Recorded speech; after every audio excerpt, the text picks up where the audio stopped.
Hello everybody, this is Lara from Pure Elliott Wave giving you an update for Bitcoin and XRP. I am not going to be updating 5 days a week anymore. I'll probably give you 1 or 2 updates a week because in this low volume market environment it just is repetitive and it just seems like a bit of overkill. Giving you 5 updates a week was not moving this channel forward as I had hoped, and so it is not a good use of my time. I will focus my time on my membership at Pure Elliott Wave, which seems more appropriate. So let's have an update today. Prices behaved in the last week exactly as I had expected, despite detractors telling me that I'm always wrong. I obviously wasn't last week, but I don't think they care.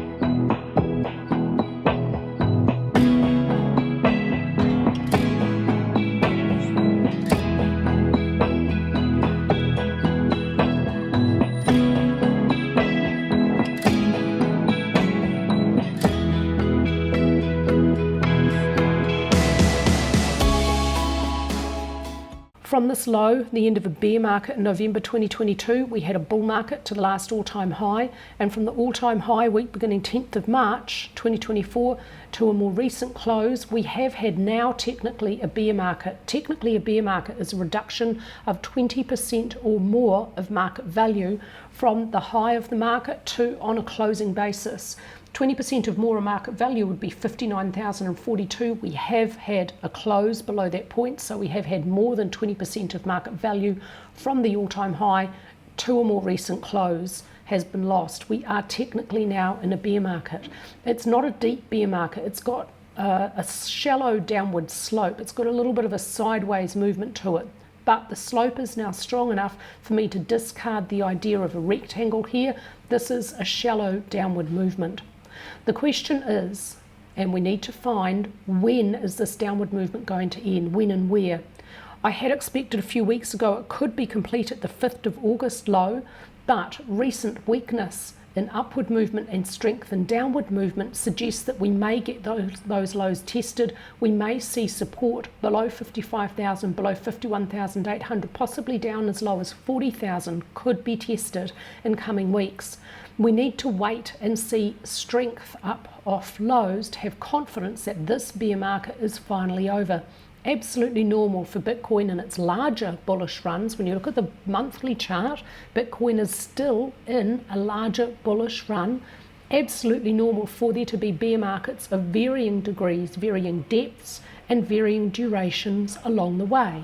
The challenge is to try and figure out when those bear markets are over, because it's very difficult to identify lows on these cryptocurrencies, including Bitcoin, because the initial movements off the lows can be very weak. I'm drawing a support line across the low of the week beginning 20th of November 2022 to the low for the week beginning 10th of September 2023. If we do get further downward movement or a lot of time-consuming sideways movement, I'll look for some support at that trend line in the first instance. There is a series of higher highs, there is a series of higher lows. Within that series, the last highest low was 38,512.34.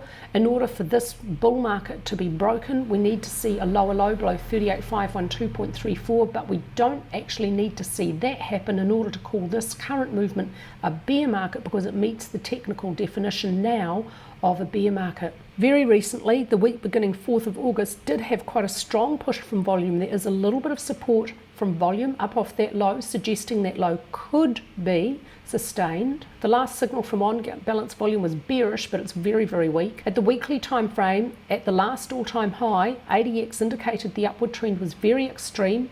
ADX continues to decline. The DX lines are whipsawing. This is typical of a consolidation. At this time frame, ADX is not yet telling us there's a downward trend. At the all-time high, RSI reached deeply overbought. It exhibited single bearish divergence. The pullback consolidation of the last several months has brought RSI well back into neutral territory. There is again room for the next bull run to begin. Money flow also reached overbought and exhibited bearish divergence. It's back below 50, well in neutral territory. There is again room for the next bullish run to begin. Recently there has been some increase in ATR, and price is moving mostly sideways though, so I can't really draw a conclusion about that. So let's have a look at the technicals on the daily. I've removed the rectangle. I did that I think last video because this downward movement now has a relatively reasonable downward slope. When you take away all of the indicators I have below my price chart so that price isn't squished up, it's a little bit more obvious that this movement from the all-time high on 14th of March 2024 has more of a downward slope now than sideways. At the last low for 6th of September, we don't have a bullish reversal pattern up off that low. Price is currently finding resistance about 60,700. Look for next resistance above about 65,000. After price had a strong downward spike to the low on 6th of September, I did say I expected a week or two possibly of upward movement before I expected these lows to be tested again. That's absolutely what's happened. Price has moved higher over the last week or so, currently finding resistance at 60,700. In order to expect that this short-term upward movement may be complete and lows are potentially again to be tested, I want to see a bearish reversal pattern and or some strength in downward movement. While that hasn't happened, assume this very short-term upward movement will continue. That seems to be the most reasonable expectation. The strongest volume is on recent downward sessions, although for the last upward session of 17th of September there was a little bit of a push from volume over previous upward sessions. So for the very, very short term there's a little bit of a push from volume.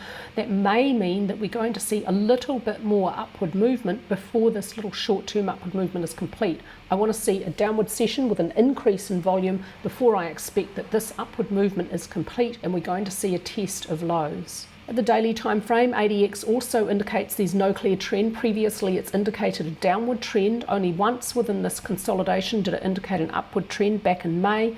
Back for the last downward swing in July, a downward swing in August, and the downward swing early September, it did indicate a downward trend. Currently, no clear trend, so we should utilise a model of stochastics plus support and resistance. RSI has reached oversold. There's double bullish divergence at the last low on a closing basis between price and RSI. This is often seen at interim lows within ongoing bear markets and not as often seen at final lows within ongoing bear markets. What I'm going to look for at the final low is very deeply oversold RSI, a strong downward move either one or a few more days with an increase in volume and an increase in range.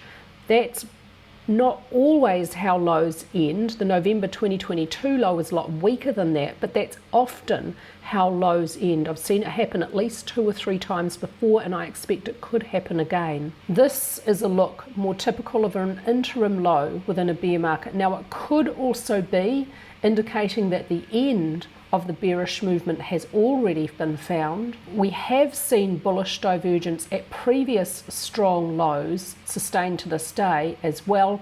It's impossible for me to tell you which of those two scenarios is playing out here. I expect it's a little bit more likely still we're going to get lows tested with some more downward movement before this bear market is over though. Double bullish divergence also with price and money flow. There's not a lot of strength in this current upward movement. ATR is slightly declining. So there's only a little bit of support from volume and no increase in range in this upward movement. We don't see strength up off the last low yet. Not enough to have confidence that that low is going to remain intact. So the model of stochastics plus support and resistance would expect that stochastics has reached overbought, price has reached resistance. We're going to see a downward swing here back down to support. But again, for the short term, a little bit of an increase in volume tells me that we may see resistance tested again and stochastics move back up a little bit more deeply into overbought before this upward swing is finally done. My Elliott Wave count for XRP, I'll go over this in its entirety. I start my Elliott Wave analysis from the low of July 2014, the previous movement here, because this low is the lowest low at the start. That's where I start the Elliott Wave count from, and I don't use this portion of the movement here. You have to start your analysis at a low or at a high. So from this low to this high, there's a fairly decent looking 5-wave impulse, 1, zigzag for 2, impulse for 3, triangle for 4, 5 steps forward, I'll label it cycle 1, it lasted 3 years, followed by 3 steps back, labelled cycle 2, lasting 2 years, so there's good proportion, 3 years and 2 years. Cycle 2 subdivides very well as a double zigzag. If 2 is complete there, then 3 should have begun. It may only subdivide as an impulse, that'll be labelled primary 1, 2, 3, 4, 5. This ratio of 14.72 is the ratio between primary waves 3 and 1 within cycle wave 1. If we see that ratio again here between primary 3 and 1 within cycle 3, then a target would be 28.84. If cycle wave 3 lasts a Fibonacci 3 years, it may end in November next year. So that's at this stage my expectation. It's a ballpark idea. I have only a small amount of confidence in it. And when I have the ends of intermediate 3 and 4 within primary 3, then I can use 2 degrees to try and calculate a target. I'll have more information about duration. At that point, I'll start to have more confidence in whatever I can calculate for the end of primary 3. I'm using the same techniques to estimate the end of cycle wave 3 for 40.67. It would reach 14.72, the length of cycle 1. If it lasts a Fibonacci 8 years, it may end in March 2028. It's very likely that cycle 3 and primary 3 are going to be extended. It's very, very common for third waves for cryptocurrencies to be long extensions.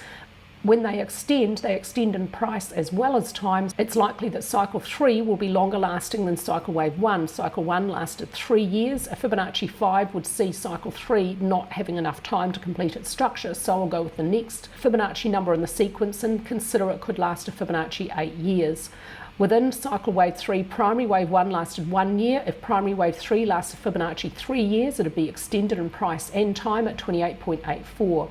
Intermediate 2, if it continues any lower, may not move beyond the start of 1 below 0.2794. Let's take a look at the weekly time frame. The high of intermediate 1 is this point here. Intermediate 1 subdivides as a leading expanding diagonal. Intermediate wave 2 subdivides as a complete triple zigzag. And not a rare structure, but not really that common. If this labelling is correct, then the correction should be complete for intermediate 2 because the maximum number of corrections in a multiple is 3. It can't continue lower as 4. But in order to really have confidence that this low is in place for XRP, I want to see this trend line breached. I've drawn it from the start of intermediate 2 to this high here, so it's a best fit channel. It's provided resistance for the week beginning 28th of July. Price is still finding resistance just below that trend line. I want to see a full green daily candlestick above and not touching this trend line so that the channel containing all of intermediate 2 is breached by movement in the opposite direction, giving us a strong indication that 2 is indeed complete and 3 is underway. It's entirely possible that my labelling of intermediate 2 was wrong, but this has the best fit. That's why I'm going to label it like this. I could see another way to label it, it just wouldn't have as good a fit and it would have truncation. So this is the best labelling I can see for intermediate 2. Just be aware it's not the only way to label it. It could continue further.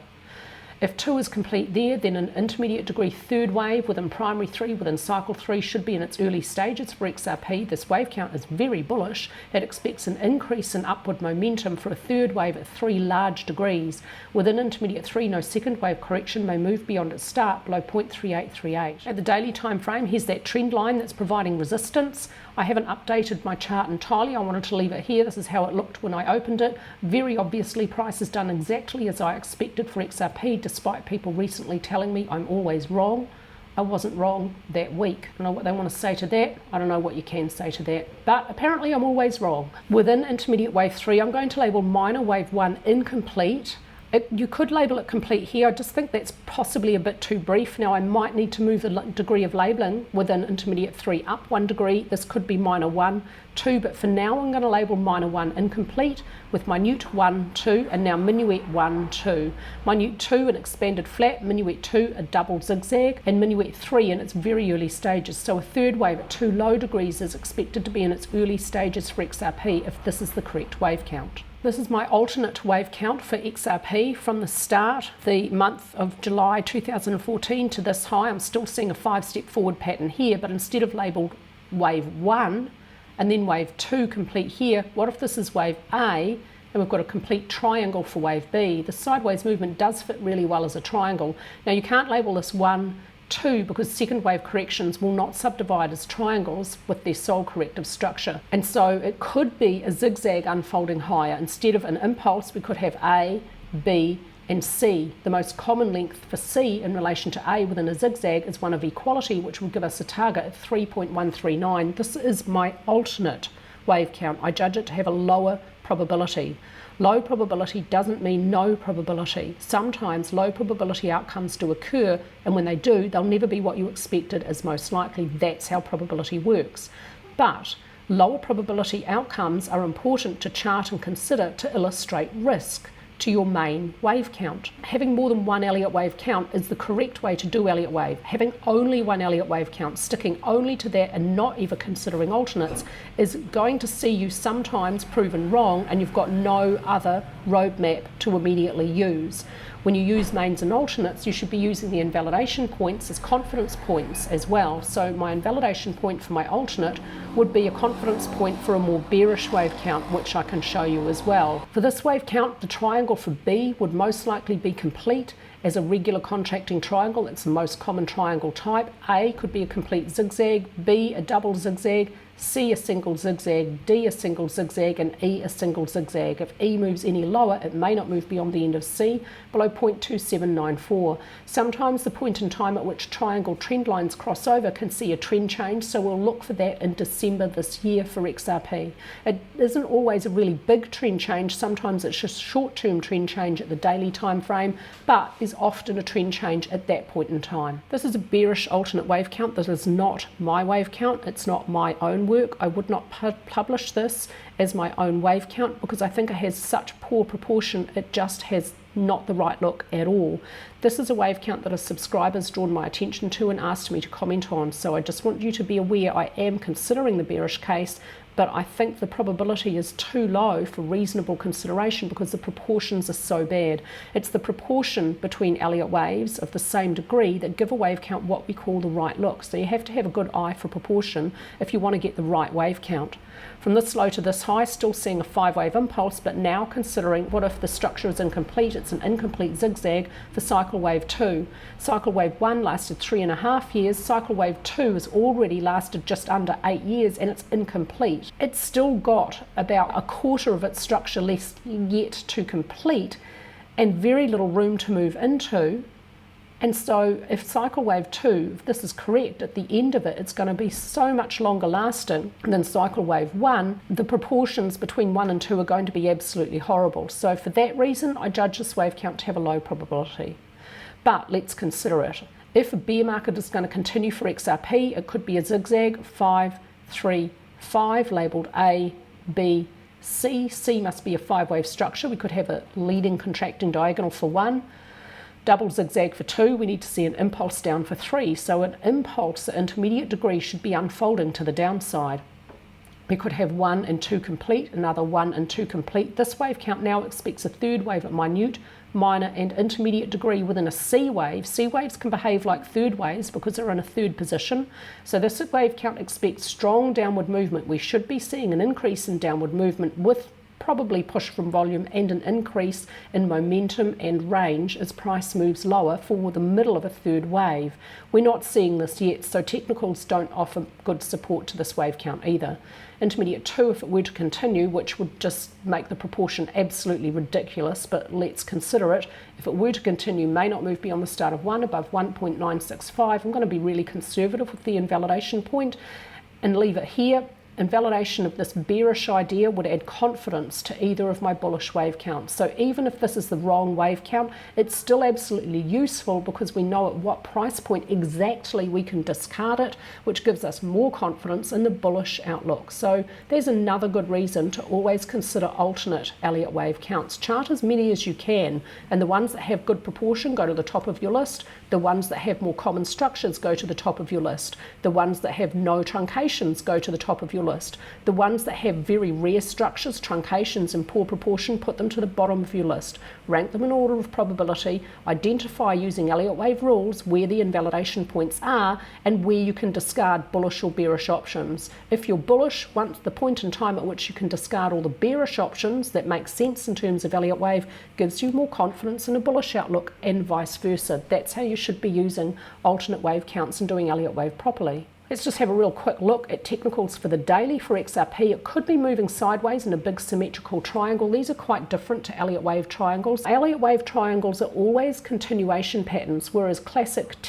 symmetrical triangles are either continuation or reversal patterns. This big symmetrical triangle is coming after downward movement, so we need to see a break out of the triangle to expect that we've got the next run for XRP. We need to see a break below support at the lower edge of the triangle or a break above resistance. So a close above resistance or a close below support on an upward session has to have push from volume. On a downward session, not so necessary, but if it has push from volume, that's impressive. Once we get a breakout of the triangle, then I can calculate a target for you for the next run, whether it be bullish or bearish. Let's look at the rest of the technicals to identify if we think an upward or a downward breakout may be most likely. Currently, XRP has broken back above what was resistance at 55 cents. It didn't spend too long below there, so this is, I expect, now going to offer fairly decent support. If we do get some more downward movement, look for support at the lower edge of the triangle. Upward movement, look for resistance at the upper edge of the triangle. The last strong upward run for XRP had really strong push from volume. This strongly suggests that during this triangle, that upward run had a lot of support from strong underlying bullishness in this market. That strongly suggests we're going to get an upward breakout from the triangle as more likely than downward. But remember, symmetrical triangles can break up or down. The Elliott Wave analysis also expects an upward breakout as most likely. On balance volume is within a widening range. There's no signal. We may not get a signal from that range because the trend lines are diverging. ADX is declining. The DX lines are whipsawing. There's no clear trend at this time frame for XRP. So using a model of stochastics plus support and resistance would expect a little bit more upward movement to resistance, either at next identified resistance as a price point or at the upper edge of that symmetrical triangle, and for stochastics to move properly overbought before this little upward swing is complete, and then we may see a change and a downward swing for price to pull back to support and stochastics to continue to oversold. Now that doesn't mean I expect a downward breakout from the triangle. It could just be a downward swing to test support at the lower edge of the triangle. In Elliott Wave terms, it could be a counter trend movement. That's all that means. That's it for me today with your analysis, and I'll be back again just once or twice a week in this low volume environment because I think that's just a better use of my time. It just was not working anymore. I did it for more than a year, 5 days a week, and it barely moved the channel forward, and it was just getting a bit repetitive. I think people were getting a bit bored, so once or twice a week I think is going to be enough.